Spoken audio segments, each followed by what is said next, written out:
오늘은 우리 모두가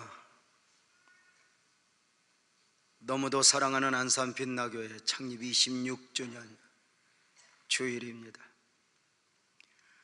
지난 26년 동안 우리는 함께 달려오면서 헤아릴 수 없을 만큼의 에베네셀의 은혜를 경험했습니다. 빛나교회의 지난 26년의 역사의 마디마디마다 하나님의 은혜의 흔적이 만져지고 보일 정도입니다. 원곡동 지하 성전 시대는 지하의 모습 안에서 은혜를 누렸고, 선부동 상가 성전 시절은 또 그 상가 시절에 입어야 할 은혜를 입었고, 이동 성전 시대는 또 새 성전 시대만큼이나 큰 하나님의 은혜를 입었으니 에베네셀의 은혜입니다. 지하실은 지하대로, 상가는 상가대로, 성전은 성전대로, 그리고 이곳에 와서 이곳은 이곳대로 누리는 하나님의 은혜입니다. 우리는 지금까지 각 성전에 이렇게 이전할 때마다 부흥의 은혜를 경험했었습니다. 자리가 좁아서 서서 예배해야 할 정도의 은혜를 지하실 때부터 이렇게 계속 경험했던 것입니다.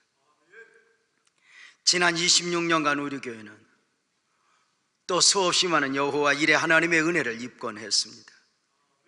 많은 일들 가운데 그 다음을 예비하시고 준비하시는 하나님의 은혜였습니다. 돌이켜보면 많은 아픔도 버거움도 있었지만 지나고 보니 그 아픔 안에는 아픔만 있었던 것이 아니라 여호와의 일의 은혜가 있었던 것입니다. 요나에게 풍랑만 보내신 것이 아니라 여호와 일의 고기를 함께 보내셨던 하나님이 우리 교회의 수많은 일들 가운데 여호와 일의 하나님으로 축복하신 것입니다. 지금 우리가 예배하고 있는 이 성전 부지도 처음 우리에게 주어질 때 많은 것을 잃어버린 가운데 그 다음을 준비해 주셨던 은혜였습니다. 고난이 유익되게 하신 하나님의 은혜를 우리가 눈으로 보고 있는 것입니다. 지하실에서 상가성전으로 갈 때 죽었다 살아나야 할 만큼 가진 것은 없었고 감당해야 될 무게는 너무 무거웠습니다. 그래서 하나님이 아니면 안 돼요 많이 울었습니다.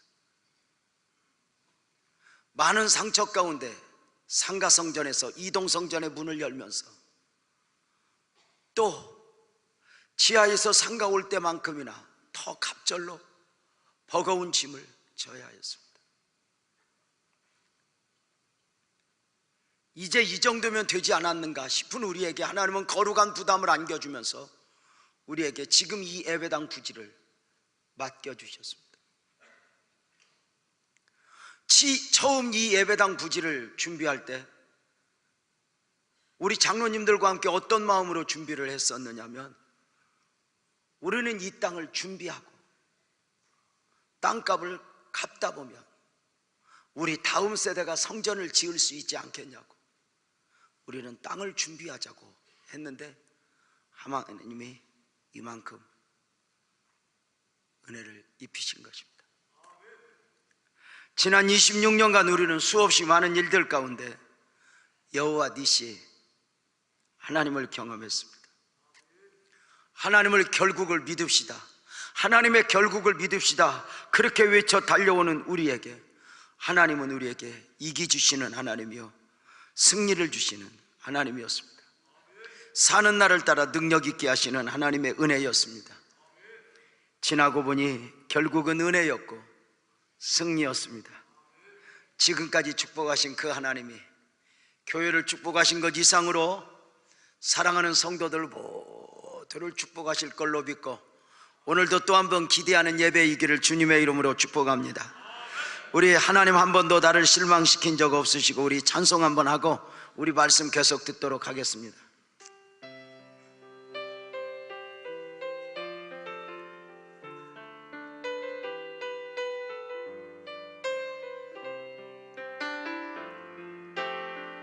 하나님 한 번도 나를 실망시킨 적 없으시고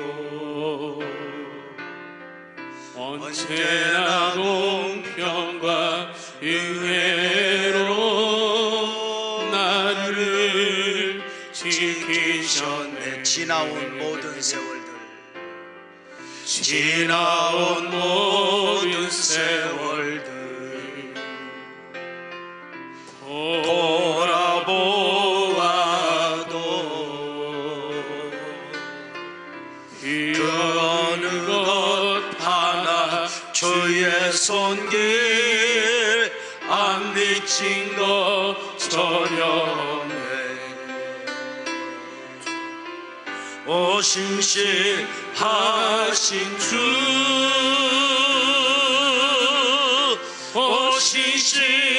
오신실하신 주, 내 너를 떠나지도 않으리라.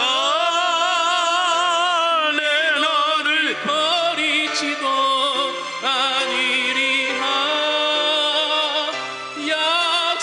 약속하셨던 주님, 그 약속을 지키사 예후로도 영원토록 나를 지키시리라 확신하네. 오신실하신 주 한 번 더 합니다. 오신실하신 주,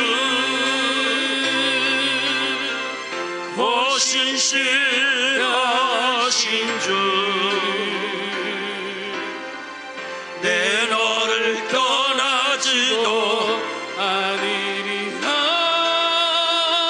내 너를 버리지도 않으리라. 약속하셨던 주님, 그 약속을 지키사 이후로도 영원토록 나를 지키시리라 확신하네. 그때는 울어야 했는데, 그때는 아파야 했는데, 지나고 보니 언제나 최고의 은혜였고 최고의 축복이었습니다. 지금까지 빛나교회 역사는 주님이 하셨고 앞으로도 주님이 하실 것입니다. 오늘 창립주일에 빛나교회의 미래를 그리며 우리 교회를 향한 하나님의 마음을 읽어보려고 합니다. 하나님께서 솔로몬에게 축복을 주시면서 담아주신 하나님의 마음입니다. 솔로몬이 왕이 되었습니다. 솔로몬이 왕이 될 수 있었음은 자격이 아니라 철저한 하나님의 은혜였고 섭리였습니다. 형제들의 순서로 보나 그의 어머니로 보나 솔로몬은 자격이 없었지만 왕이 되었고, 왕이 된 솔로몬은 감격 가운데 제일 먼저 하나님 앞에 일천번제를 드리게 되었습니다. 왕이 되었으니 해야 할 일이 얼마나 많이 있었겠습니까? 얼마나 많은 필요들이 왕이 된 솔로몬을 끌고 가려 했겠습니까? 그러나 솔로몬은 하나님 중심의 왕으로서 하나님 앞에 부복하여 먼저 일천번제를 드린 것입니다. 1,000마리 이생의 제물과 함께 드리는 제사였으니 그 제사가 얼마나 장엄했겠습니까? 1,000번제를 시간적으로 이해하는 학자들도 있습니다. 1,000번제를 시간적으로 이해한다면 매일 한 번씩 드린다 해도 3년이 넘는 긴 시간 동안 정성으로 드려진 제사였다는 것입니다. 무슨 일이든지 잠깐은 순종할 수 있고 잠깐은 헌신할 수 있습니다. 그러나 오랜 시간 변함없이 드려진다는 것은 결코 쉽지 않은 일이었을 것입니다. 우리가 살아가 보지만 이 삶에 얼마나 많은 요구들이 많이 있겠습니까? 중요한 것은 변함없이 드려진 솔로몬의 1,000번제를 하나님이 받으신 것입니다. 우리의 예배가, 우리의 기도가 하나님 앞에 상달된다면 그 어떤 역사라도 일어날 수 있습니다. 솔로몬의 1,000번제 앞에 감동하신 하나님이 솔로몬의 꿈에 나타나 질문하십니다. 내가 너에게 무엇을 줄까? 너는 구하라 입니다.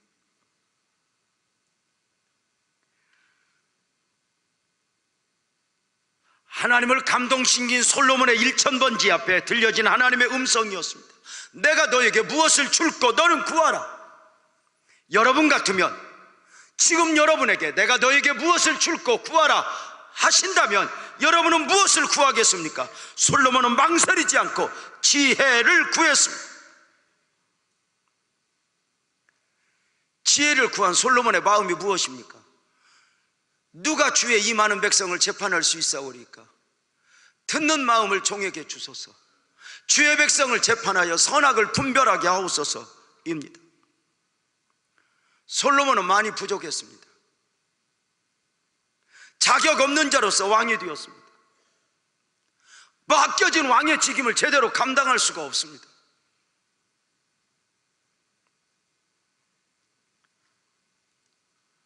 그런 가운데 내가 너에게 무엇을 줄까 하신 하나님의 음성 앞에 왕으로서 자신에게 맡겨진 직임, 백성들을 잘 섬기고자 하는 마음으로 지혜를 구한 것입니다. 하나님이여 지혜를 주옵소서. 이 백성을 제가 잘 섬길 수 있도록, 이 백성의 아픔을 만져줄 수 있도록, 이 백성의 문제가 있으면 선악과나 분별할 수 있는 지혜를 주시옵소서. 솔로몬은 놀랍게 내가 너에게 무엇을 줄까 하는 음성 앞에 자기를 위해 구하는 것이 아니라 백성들의 필요를 위해 구하는 것이었습니다. 백성들을 위하여 구하는 솔로몬의 모습은 또 한 번 하나님의 마음을 감동시켰습니다. 그래서 10절에 보면 솔로몬이 이것을 구하며 그 말씀이 주의 마음에 든지라, 주의 마음에 맞은지라 하나님이 감동하신 것입니다. 중요한 것은 하나님께서 솔로몬의 구함 앞에 감동하신 이유는 단순히 지혜를 구했기 때문에 감동한 것이 아니라 백성들을 사랑하고 긍휼히 여기는 마음을 보고 감동하신 것입니다.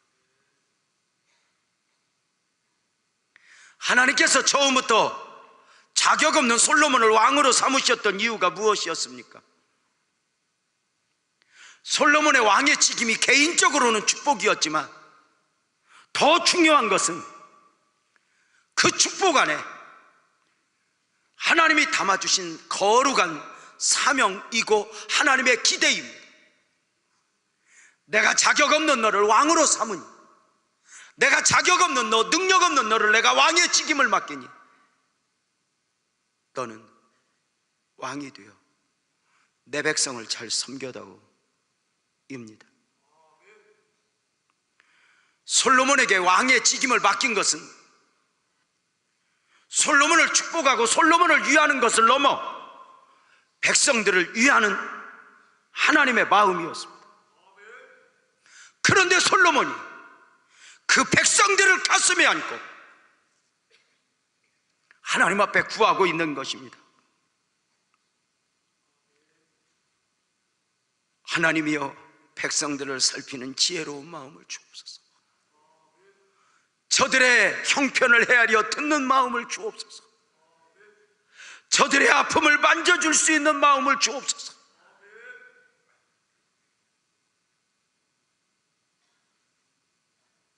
하나님께서는 솔로몬의 구함에 감동했습니다. 지혜를 구했기에 감동한 것이 아니라 하나님이 맡기신 백성들을 사랑하고 귀하게 여기는 마음에 감동한 것입니다. 하나님의 가슴 속에 있는 불쌍한 영혼들이 솔로몬의 가슴 속에 있었던 것입니다. 하나님은 감동하사 11절에 보면 이에 하나님이 그에게 이르시되 내가 이것을 구하도다. 자기를 위하여 장수를 구하지도 아니하며 부도 구하지 아니하며 자기의 원수 생명을 멸하기도 구하지 아니하고 오직 송사를 듣고 분별하는 지혜를 구했구나. 감동하십니다. 아마도 하나님은 솔로몬이 부와 명예를 구했어도 감동하셨을 것입니다. 왜냐하면 그 부와 명예가 솔로몬 자신을 위함이 아니라 백성들을 섬기고 사랑하고 백성들을 긍휼히 여기는 마음으로 구했기 때문에 하나님은 솔로몬을 축복하십니다. 솔로몬이 구하는 지혜만 주신 것이 아닙니다. 하나님은 주실 수 있는 모든 것들을 하나님께서 몽땅 담아주시니 12절 13절에 보면 내가 내 말대로 하여 내가 지혜롭고 총명한 마음을 주르니 내 앞에도 너와 같은 자가 없었거니와 내 뒤에도 너와 같은 자가 일어남이 없으리라. 내가 또 내게 구하지 아니한 부귀와 영광도 내게 주느니 내 평생에 왕들 중에 너와 같은 자가 없을 것이라. 하나님은 하나님이 주고자 하는 많은 것들을 자격 없는 솔로몬에게, 부족한 솔로몬에게 몽땅 담아주셨습니다.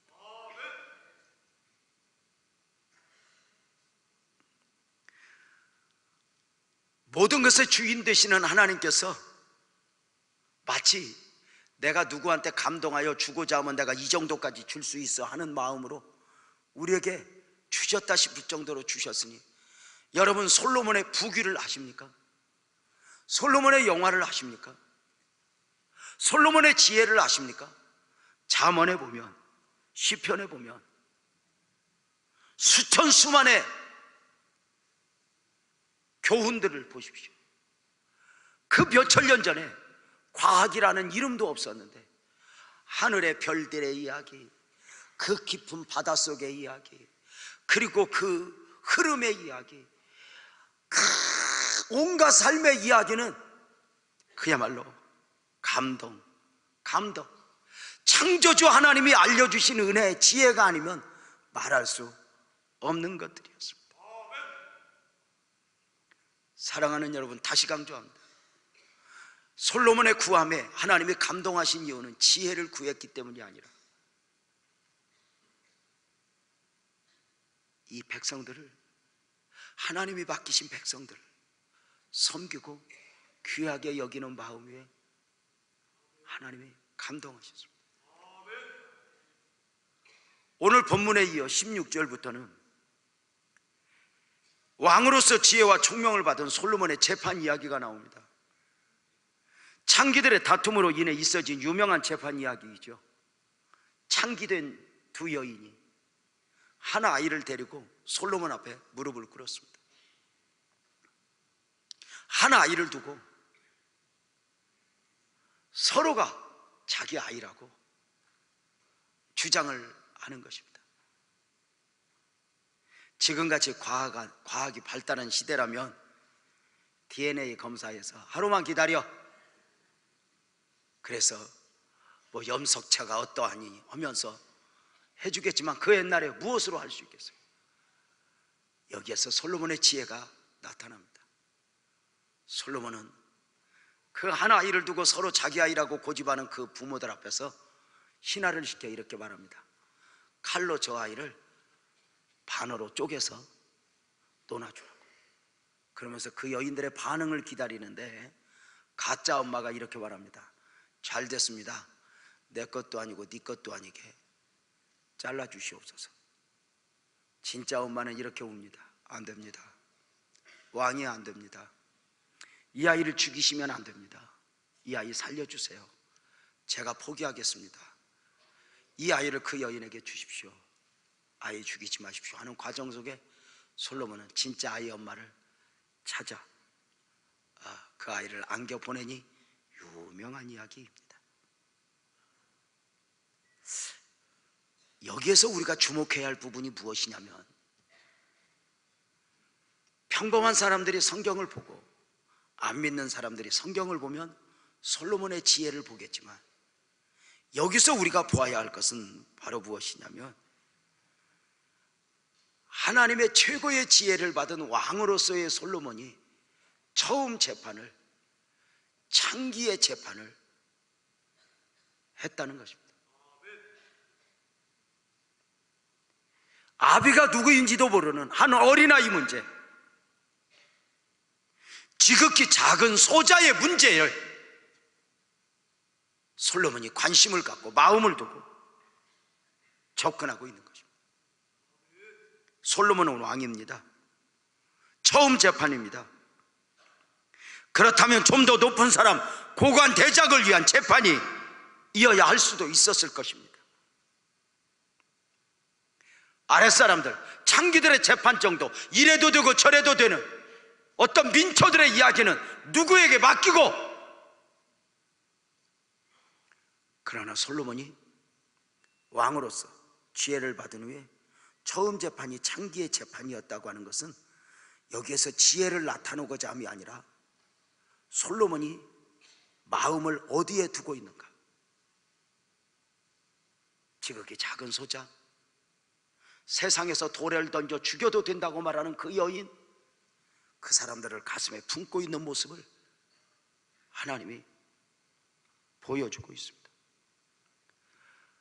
하나님의 가슴 속에 있었던 것이 솔로몬의 가슴 속에 있었던 것입니다. 하나님이 귀하게 여기는 사람들을 솔로몬이 귀하게 여긴 것입니다. 세상의 시각 앞에서 귀한 사람은 귀한 사람이고 천한 사람은 천한 사람이 아니라 하나님 앞에서 그는 왕이었죠. 높은 보좌에서 특별한 사람을 위해서가 아니라 하나님이 맡기신 지극히 작은 소자, 그 소자의 아픔을 만지고 헤아리는 것, 이것이 바로 하나님의 마음이었다는 것입니다. 우리 교회와 성도들이 가져야 할 마음이고 영성입니다. 교회가 갈수록 화려해지고, 교회가 갈수록 고급스러워져서 수준에 맞는 사람들끼리 끼리끼리의 교회가 아니고 누구라도 품어줄 수 있고, 누구라도 안아줄 수 있고, 누구라도 만져줄 수 있는 교회여야 하는 것 아닌가. 사랑하는 성도님들, 저는 우리 교회가 크고 대단한 것 바라지 않습니다.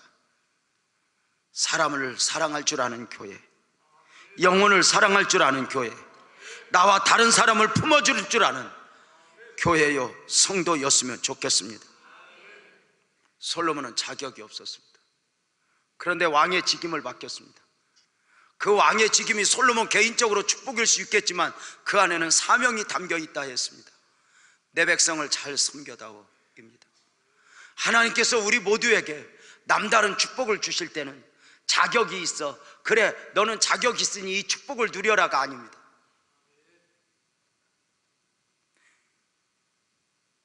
빛나교회 목사가 자격 없는 자로서의 은혜를 입었고, 여러분이 남보다 물질적 여유, 시간의 여유, 건강의 여유를 가지고 있다면 여러분들이 어디 가서 좋은 약을 먹어서 재주가 있어서 그렇게 하는 것이 아니다, 그 말입니다. 은혜였다는 것입니다.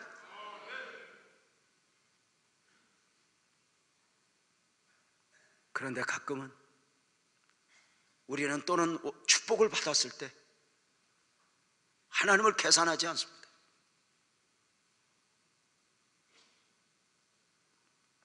하나님의 은혜를 생각하지 않습니다.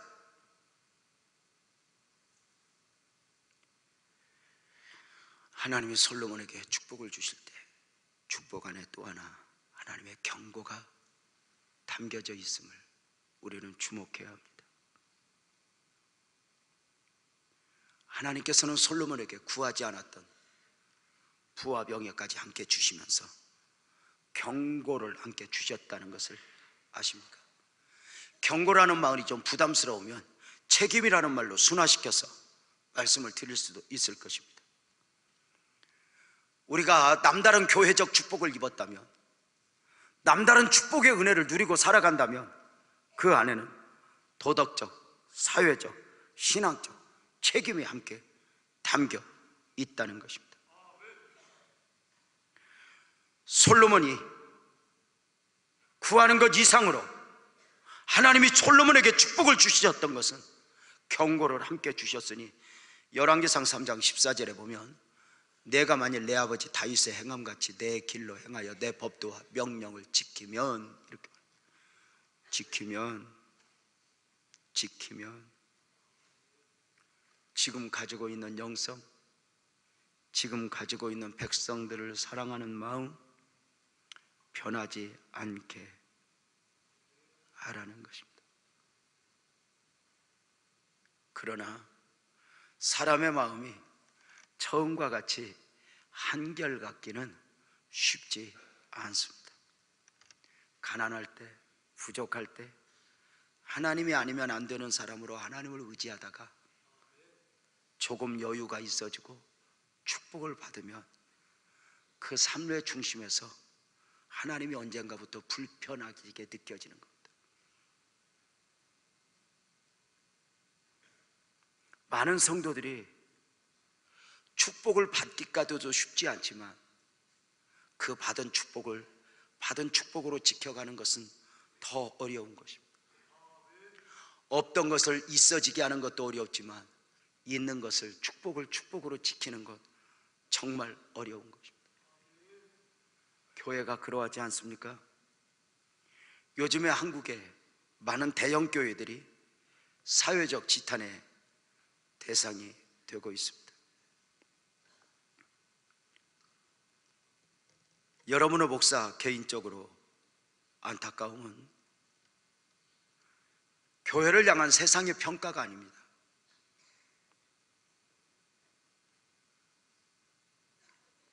주님의 시각 앞에서의 교회입니다.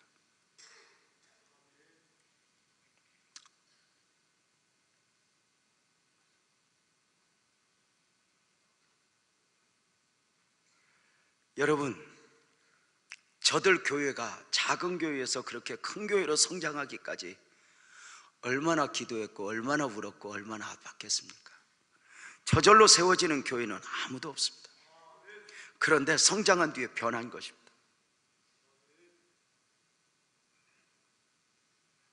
하나님을 이야기하지만, 하나님을 말하지만 하나님 가슴 속에 있는 것들을 저들이 품어내지 않는 것입니다.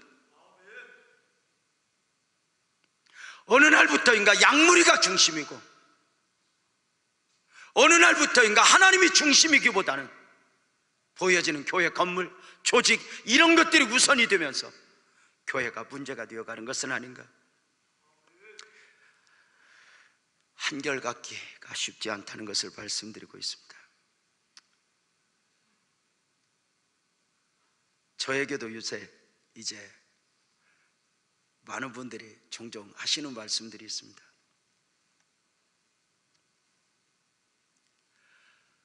유 목사님 변하면 안 돼, 초심을 잃지 마, 그러는데 저는 처음부터 못된 마음을 가지고 있었는데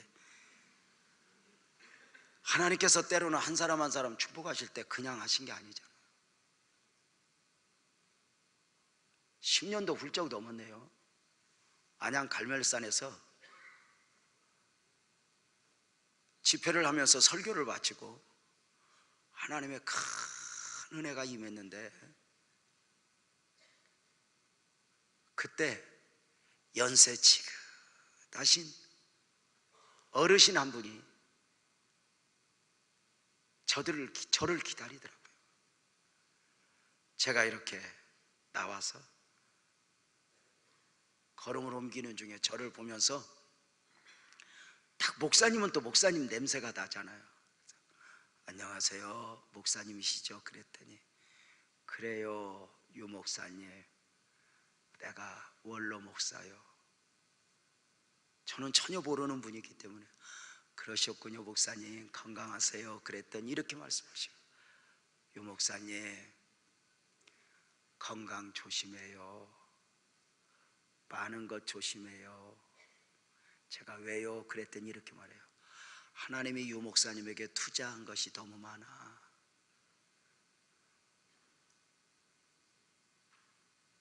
하나님이 유 목사님에게 담아주시는 것이 너무 많은 것 같아요. 건강 조심하세요. 이렇게 했지만 거기에 많은 것이 담겨 있었어요.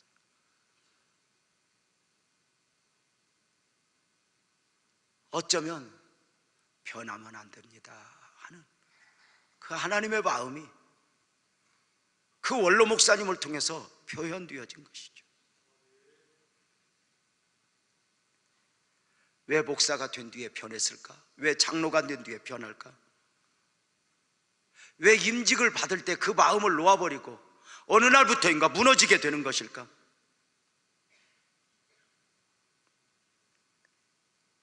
안타깝게도 많이 무너져 있는 사람들이, 벗어나 있는 사람들이 하나님의 경고의 말씀을 가볍게 알고 있는 것은 아닌가? 안타깝게도 어느 순간 그 아름다운 마음을 가지고 있던 솔로몬이 무너지기 시작했습니다. 무너져 있는 솔로몬의 모습을 열왕기상 11장 1절에서 4절에서 소개하고 있습니다. 솔로몬 왕이 바로의 딸 외에 이방의 많은 여인을 사랑하였으니 곧 모압과 암몬과 에돔과 시돈과 헤의 여인이라. 솔로몬이 왕이었을 때, 자격 없는 자로 왕이 되었을 때, 솔로몬이 많이 부족할 때는 정말 천번제를 드려야 할 만큼, 다른 사람보다 특별한 제사를 드려야 할 만큼, 다른 사람보다 특별한 기도를 드려야 할 만큼 하나님이 아니면 안 되는 사람이었단 말이에요. 그때는 다른 곳에 마음을 쓸 여유가 없었어요. 왕의 직임을 감당하는 중에 하나님을 의지하지 않으면 안 됐어요. 근데 어느 순간에 여유가 생겼어요.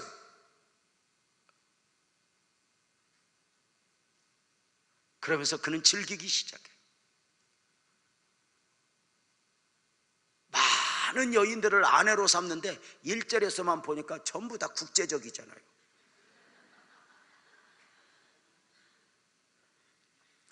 아무것도 가진 것이 없을 때는 울타리 안에서 겨우 하나님만 의지했는데 갑자기 여유가 생기니, 사람이요, 가난할 때 하나님 의지하고 힘들 때 하나님 의지하고 그저 없어서 하나님 의지할 때가 곤고한 것 같아도 그런 가운데 하나님 의지하던 분들이 어느 날 물질의 여유가 생기면, 시간적 여유가 생기면 여기 저기 불러대는 사람들이 얼마나 많은지 몰라요.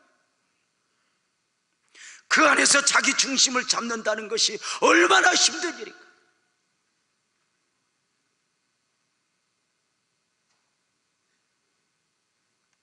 솔로몬 왕이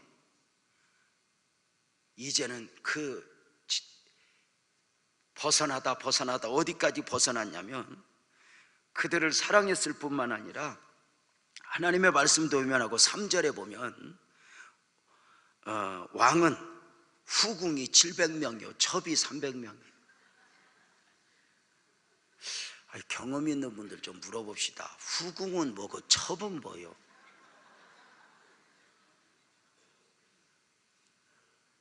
얼굴은 제대로 알았을까?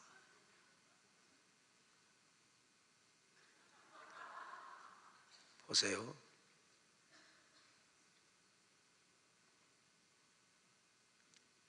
함께 살아야 할 사람, 함께 거해야 할 사람이 있는데 재미는 다른 데서 찾아요.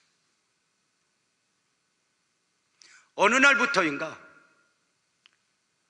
하나님이 기쁨이고 하나님이 감격이고 하나님의 은혜에 눈물을 흘리기보다는 하나님은 의무적으로 믿고 재미는, 즐거움은, 엔조이는 다른 데서. 그렇게 즐기다 보면 하나님이 불편해져요. 교회도 불편해져요. 직임을 받는 것도 불편해져요. 자기 소견에 옳은 대로 이고 싶은 거예요. 사람이 제법 똑똑하여 자기 소견에 옳은 대로 하여 즐기며 살면 벗어나면 어디까지 벗어나냐? 여기까지 벗어나.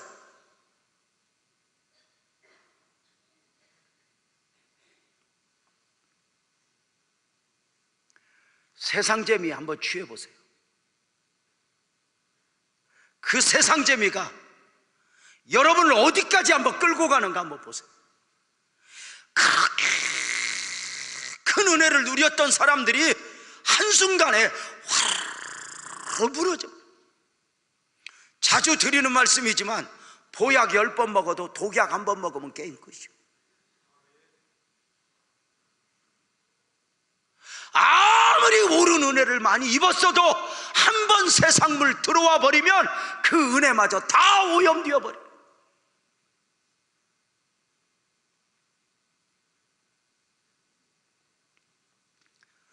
그 후궁이, 그 첩들이 무엇을 했습니까? 솔로몬 왕으로 하여금 하나님을 떠나게 했습니다. 변해버린 솔로몬은 하나님의 경고의 말씀도 외면하니 열왕기상 11장 9절에 보면 솔로몬이 마음을 돌려 이스라엘의 하나님 여호와를 떠남으로 여호와께서 그에게 진노하시냐. 여호와께서 일찍이 2번이나 그에게 나타나서 경고의 말씀을 주셨습니다. 보십시오. 무너진 솔로몬을 향하여 하나님께서 제사장을 통해, 선지자를 통해 왕이여 그리하시면 안 됩니다. 왕이여 그리하시면 안 됩니다. 이렇게 수없이 예배 때마다 들었지만 감동도 없었고, 더 중요한 것은 선지자를 통해서 외치시던 하나님이 이제는 급기야 직접 2번이나 솔로몬아 너 그렇게 살면 안 된다. 솔로몬아 너 그렇게 벗어나 있으면 안 된다. 너가 받은 축복은 너만을 위한 것이 아니었어. 하나님이 2번이나 말씀하셨지만 이미 영적으로 굳어져 버릴 때도 굳어져 버린 솔로몬은 어느 날부터인가 하나님의 원하심은 전혀 상관없이 세상 재미에 취해 세상이 원하는 대로 살아가게 되었더라 그 말입니다. 우리가 영적으로 민감하면 나뭇 이파리가 흔들리는 것을 보면서도 하나님의 음성을 듣게 되어 있습니다. 그러나 둔해지면 하나님이 직접 말씀하셔도 아니 풍랑을 보내어 혼을 내도 하나님의 음성을 헤아려 듣지 않습니다. 우리는 누구보다 큰 은혜를 입은 사람들 아닙니까?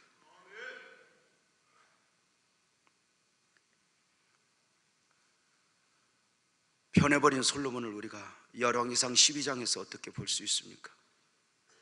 솔로몬이 죽고 그의 아들 르호보암이 왕이 되었는데 르호보암 앞에 머리를 조아린 백성들이 솔로몬의 이야기를 합니다. 아버지 솔로몬의 이야기. 열왕기상 12장 4절에 보면 왕의 아버지가 솔로몬이 우리의 멍에를 무겁게 하였으나 왕은 이제 왕의 아버지가 우리에게 시킨 고역과 무거운 멍에를 가볍게 하소서.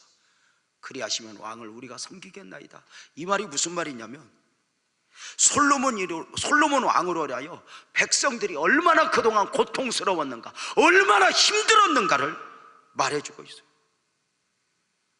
그 힘들었던 백성들이 솔로몬 왕으로 인하여 지게 된 이것을 이 멍에를 좀 벗겨달라고 호소할 정도입니다.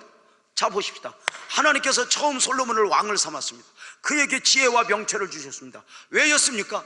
백성들을 섬기라고, 백성들을 섬기라고, 백성들을 축복하라고, 백성들을 위하라고. 그런데 어느 날부터인가 백성들을 위해야 될 솔로몬이 백성들을 이용하여 자신을 위하라고 하기 시작했습니다. 교회가 존재하는 이유는 성도를 섬기는 겁니다. 근데 어느 날 교회가 성도의 삶은 전혀 신경 쓰지 않고 교회 중심으로 하나님의 목사를 세우신 이유가, 목사야, 너 성도를 섬겨라, 더 좋은 사람이 아니라 좋은 사람이 되어주라, 섬기라 했는데 어느 날부터인가 목사가 성도를 위하는 것이 아니라 성도가 목사를 위해야 된다면 이게 무너지기 시작한 것이라는 것입니다. 지금 이 말씀들은 창립 26주년을 맞는 우리 빛나교회 주시는 말씀으로 우리가 받고 있습니다.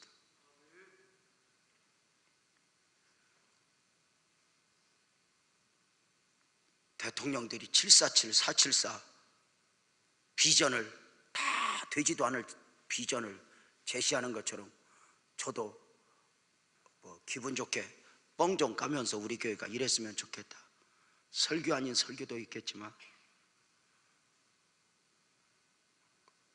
중심을 놓아버리지 않았으면 좋겠다는 마음으로 이 말씀을 묵상하게 되었습니다. 많은 사람들이 솔로몬이 받은 축복과 지혜를 부러워합니다. 그러나 그 안에, 축복 안에는 사명이 담겨 있고 경고가 담겨 있었다는 사실을 우리가 외면하곤 합니다. 하나님 우리 빛나교회에 주신 축복이 얼마나 큰가. 우리 26주년입니다. 지난 주간에 여기 가까이 있는 동산교회 가서 메시지를 전했습니다.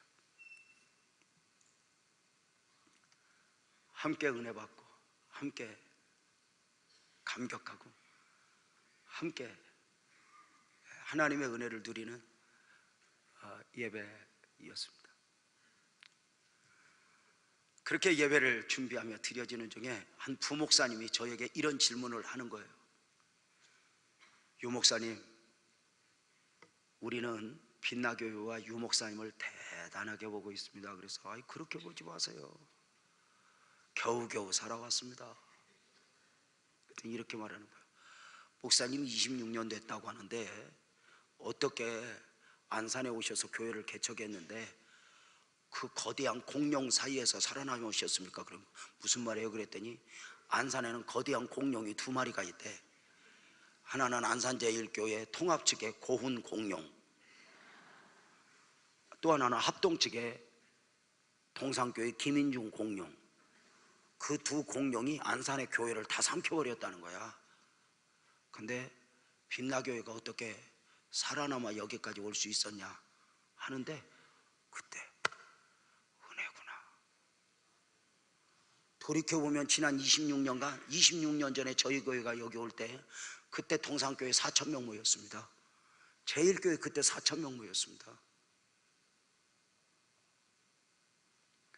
그때부터 세워진 모든 교회들 중에 장로교회 제대로 자리 잡고 성장한 교회 하나도 없습니다.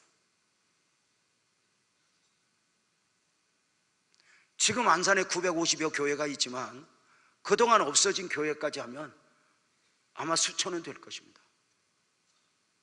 그 장로교회 중에 그때 우리 교단이 얼마나 군소교단이었습니까? 얼마나 부족한 사람이었습니까?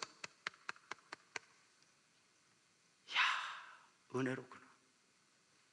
그렇다면 빛나교회가 이만큼의 은혜를 입은 것은 왜인가? 목사가 잘했나? 누군가가 잘했나?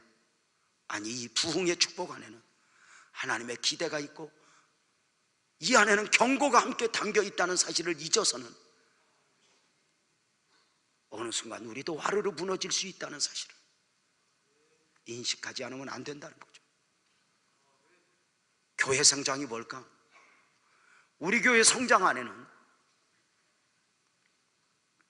몇 가지, 그 중에 하나, 이 성장 안에는 많은 시골교회 목사님들의 눈물이 배어 있습니다. 도시교회 목사가 아무리 잘났어도 시골교회에서 그 학생들 하나하나 키워서 도시로 보내주지 않았다면 도시교회가 한꺼번에 성장할 수 있는 교회는 하나도 없습니다. 그래서 우리 교회 안에는 보이지 않는 시골교회 목사님들의 눈물이 배어 있습니다. 또 하나 우리 교회 안에는 우리 교회만의 교회가 아니라는 사실을 저는 인정합니다. 왜냐하면 서울에서 이사 오고 또 멀리서 이사도 왔지만 주변에 성도들이 아파하고 힘들어하다가 우리 교회에 함께 보인 것입니다.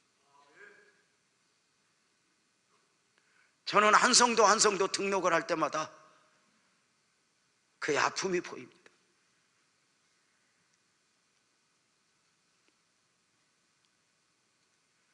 저는 인정을 합니다. 빛나교회는 빛나교회만의 빛나교회가 아니라고요. 그래서 교회 부흥은 자랑이 아니고 빚이어야 한다. 나중에 천국 가면 하나님께서 유재명, 너는 빛나교회 얼마나 키우다 왔어? 이렇게 묻지 않을 것입니다. 이렇게 물을 것입니다. 내가 너에게 남보다 큰 교회, 많은 사람, 많은 돈 맡겼는데 너 어떻게 섬기다 왔어? 이렇게 물으실 것입니다. 달란트 비유가 그러하지 않습니까? 너는 몇 달란트 가졌니? 이게 아니라 너 그것으로 어떻게 섬겼니? 내가 너에게 건강의 여유, 물질의 여유, 시간의 여유, 달란트의 여유 주었는데 너 이것으로 어떻게 섬기다 왔니? 너는 누군가보다 가진 여유로 인하여 내가 가진 특권인 것처럼 나만을 위해서 살다 무너지지 않았는가?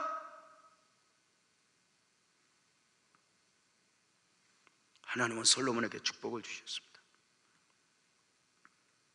솔로몬이 구한 것보다 넘치도록 주셨습니다. 이것이 주의 마음에 맞은지라 했습니다.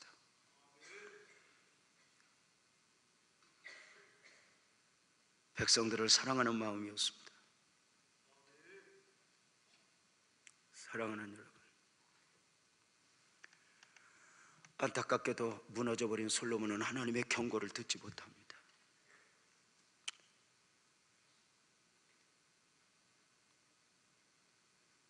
솔로몬에게 경고를 주신 이유는 솔로몬을 지켜내기 위함이었습니다. 하나님 없어도 되는 사람처럼 떠나보지만 하나님이 없으면 안 되는 인생임을 하나님이 너무 잘 알기 때문입니다.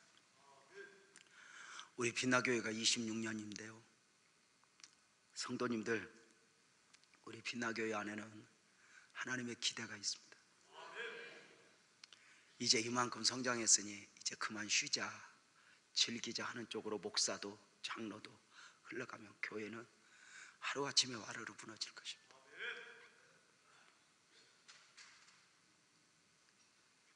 사회적 책임을 지고 지역적 책임을 지고 이제 아마도 더 큰 짐을 져야 하는 우리 교회가 되어야 할지 모릅니다.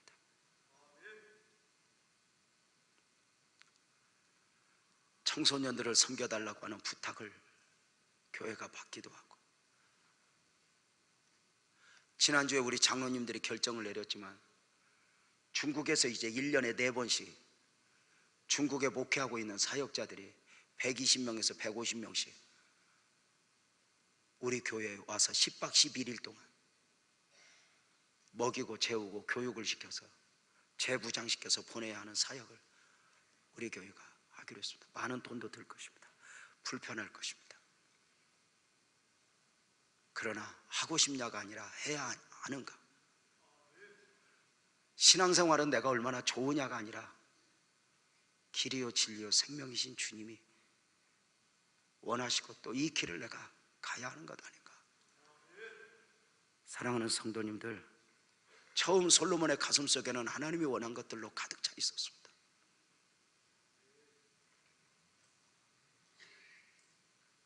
처음 솔로몬이 그랬던 것처럼 우리 빛나교회 가슴속에 또 한 번 하나님의 은혜들로 채워졌으면 좋겠고, 저와 여러분들 모두에게 그러했으면 좋겠습니다. 중심에 흔들리지 말고 여러분이 모든 상황 가운데서 지금 어떤 상황이든지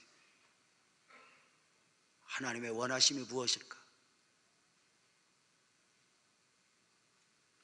그리고 그 원하심 앞에 우리 드려지면서 주님을 감동시키는 복된 은혜가 우리 모두에게 있어지기를 주님의 이름으로 축복합니다. 기도하겠습니다. 하나님 아버지 고맙습니다.